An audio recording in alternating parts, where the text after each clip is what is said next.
Oke, assalamualaikum warahmatullahi wabarakatuh. Balik lagi di video keempat ya. Tadi video keempat. Nah, jadi kita akan membahas tentang bab 8 ya, tunnel ya. Nah, jadi gini. Di sini bab 8 tunnel, oke? Nah, tunnel itu apa? Nah, kita baca about tunnel Ethernet over IP tunnel point to point tunneling protocol. Nah, oke, sini. Nah, about tunnel, oke? Jadi pada dasarnya tunnel itu apa? Tunnel itu adalah fitur yang memungkinkan kita untuk membuat sebuah jaringan privat di atas jaringan publik gitu ya, teman-teman. Hal ini memungkinkan kita untuk membuat perangkat yang kita inginkan bisa terhubung secara langsung dengan kita seberapapun jaraknya, oke? Asalkan kita terhubung dengan internet, maka tunnel menjadi memungkinkan untuk dibangun. Contoh penggunaan tunnel itu apa? Adalah saat kita ada di rumah, namun kita ingin mengkonfigurasi sebuah router yang berada di kantor. Maka kita bisa membangun hubungan antar PC kita di rumah dengan router di kantor dengan menggunakan apa? Menggunakan tunnel. Oke. Nah, jadi seperti ini gambarannya nih. Ini tunnel nih. Ini tunnel ini ibaratnya ya jembatannya gitulah. Jembatan sinyal antara CPU rumah CPU ya sama yang ini switchnya kantor ini ya. Nah, ini namanya switch nih, saya kira begitu ya, atau enggak namanya apa ya, saya lupa. Access point ya, access point kalau nggak salah, kayaknya access point ya, mungkin saja.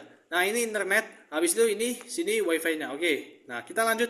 Di sini penggunaan lain dari tunnel dalam kehidupan nyata yang mungkin telah kita gunakan sehari-hari adalah VPN atau Virtual Private Network. Nah, habis itu apa? Service ini juga menggunakan prinsip seperti tunnel, di mana sebuah jaringan privat dibangun di atas internet yang merupakan jaringan publik. Oke? Nah, jadi gini, ini kliennya, habis itu ini servernya. Nah, habis itu ini physical channelnya, habis itu ini virtual, private, dan secure channel. Nah, oke? Langsung kita ke lab 45. Nah, lab 45 itu apa? Lab 45 itu di sini adalah EOLP. Nah, jadi gini, Ethernet over Internet Protocol (EOLP) adalah protokol yang dikembangkan oleh Mikrotik yang membuat sebuah Ethernet tunnel antara dua router dengan menggunakan koneksi IP. Interface EOIP akan terlihat sebagai interface Ethernet biasa secara logikal. Saat fungsi bridge diaktifkan, semua data yang ditransmisikan melalui Ethernet protokol pada kedua router akan dijembatani, seolah-olah kedua router dihubungkan dengan kabel. Protokol ini dapat berjalan di atas PPTP tunnel dan IP tunnel atau yang lain yang berjalan di atas koneksi IP.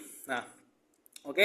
EOIP menggunakan protokol JRE untuk mengenkapsulasi data agar terbentuk sebuah EOLP tunnel. Oke. Urutan enkapsulasi pada protokol EOLP adalah sebagai berikut. Nah, tulis ya.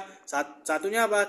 Nah, satu IP ini L3 akan dienkapsulasi dengan menggunakan teknologi Ethernet 2. Oke. Nah, habis itu apa?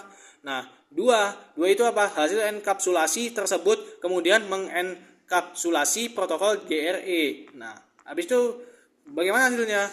Nah, dengan inilah proses pembentukan EOLP tunnel terjadi kemudian digunakan untuk kirim-mengirim data. Nah, kita bisa lihat topologinya seperti apa? Oke, kita lihat topologinya seperti ini. Nah, oke, jadi di sini internet, habis itu sini bulan 1 ya. Nah, di sini bulan 1 juga ya, sama aja bulan 1 gitu. Nah, di sini RB site A. Nah, RB site A. Nah, kita lihat di IP laptop. Nah, IP laptopnya itu apa yang di RB site A? Itu 192.168.10.3/24. Oke. Ether 2-nya apa? Ether 2-nya itu 192.168.10.1/24. Oke. Nah, di sini EOLP tunnel. Oke, ini jembatannya ya. Nah, jadi di sini kita lihat di Ether 2 ya.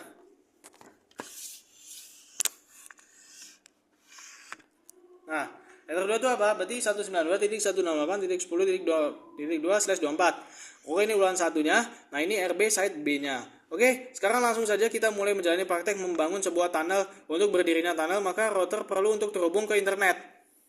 Dalam simulasi di lab ini, hubungkanlah kedua router ke internet dalam jaringan yang sama. Nah, jadi seperti ini gambarannya. Nah, ada wireless table, habis itu di sini R. Nah, habis itu interface bulan 1, ini apa? Ini SSID-nya. Oke, dan di sini DHCP client-nya. Nah, di sini DHCP client-nya. Yes, oke. Nah, di sini, oke. Nah, selanjutnya apa? Jangan lupa hubungkan juga RB side B dengan internet pada AP yang sama dengan yang digunakan oleh RB side A. Oke. Pastikan semua router telah mendapatkan IP DHCP klien yang berada pada segmen yang sama satu sama lain. Nah, jadi gini, ini WiFi interface-nya, ini R, oke. Kita lihat nih R. Habis itu interface ulang satunya, SSID-nya apa? SSID-nya itu public network. Nih, lihat nih ya. Oke, public network. Oke, langsung saja kita ke DHCP client. Nah, DHCP client itu apa? Nih, DHCP client ini ulan 1 ya, interface-nya ulan 1. Nah, oke. Yes. Nah, habis itu selanjutnya kita bisa sesuaikan dengan rancangan awal topologi yang kita buat. Pasanglah IP 192.168.10.1/24 pada interface header 2 di RB site A. Pastikan IP yang kita pasang tepat. Oke. Nah, langsung saja kita masukkan ke sini. Nah, address-nya. Kita bisa lihat sendiri di sini 192.168.10.1 ya. Nah, jadi ini yang address-nya, oke. Nah, habis itu kita ke bawahnya lagi, yang ini ada logo huruf D-nya. Nah, jadi apa? Huruf logo D-nya. Nah, itu jadi ada 100.100.108/24. Oke, nah untuk masing-masing networknya bagaimana? Nah, untuk masing-masing networknya kita bisa baca di sini 192.168.10.0. Nah, interface-nya apa? Interface-nya Ether 2 gitu ya. Nah, jadi apa namanya? Kalau yang utama itu kita sesuaikan dengan router kita gitu, yang lubang router kita. Oke. Nah, jadi di sini network dari yang D ini ya, kita bisa lihat. Nah, itu apa? Nah, itu adalah 100.100.100.0. Nah, habis itu apa? Nah, habis itu interface-nya bulan 1 ya. Oke. Nah, habis itu apa? Lagi lakukan juga hal yang serupa dengan pada RB site B. Pasang IP 192.168.10.2/24 pada interface Ether 2 pada RB site B. Di sini kita akan menerapkan IP dengan segmen yang sama pada kedua router dikarenakan kita akan mencoba penerapan bridge di tunnel EOLP ini. Nah, oke, address list-nya kita bisa lihat sini 100.100.100.10 ya. Oke, D-nya di sini. Nah, networknya apa? 100.100.100.0. Interface-nya apa? Interface-nya ya bulan 1 gitu. Nah, habis itu kita lihat lagi di sini. Ini apa? 192.168.10.2/24. Oke. Nah, di sini networknya apa? Kita bisa lihat di sini networknya 192.168.10.0. Oke, Ethernya apa? Interface-nya apa? Ether 2. Oke. Nah, habis itu bagaimana selanjutnya? Sekarang kita mulai bangun tunnel EOLP-nya. Untuk membangun EOLP tunnel kita bisa menggunakan menu interface. Masuk ke tab EOLP tunnel, klik add. Oke. Nah, ini interface. Habis itu ini EOLP. Nah, habis itu di sini plus ya. Oke. Kita di sini lanjut lagi. Nah, di sini tahap yang cukup penting pada konfigurasi membuat interface tunnel ini. Usahakan kita mengisi semua parameter dengan tepat. Apabila terdapat kesalahan saat mengisi parameternya, maka tunnel bisa gagal dibangun. Nah, jadi gini, isilah di konfigurasi sebagai berikut. Local address 100.100.100.108. Parameter ini diisi dengan IP address public yang dimiliki oleh router ini yang sedang dikonfigurasi. Masukkanlah IP address yang didapat oleh DHCP client saat terhubung dengan internet tadi. Oke. Nah, habis itu kita bahas tentang remote address. Nah, remote address itu apa? Nah, jadi gini, remote address itu adalah 100.100.100.102. Oke.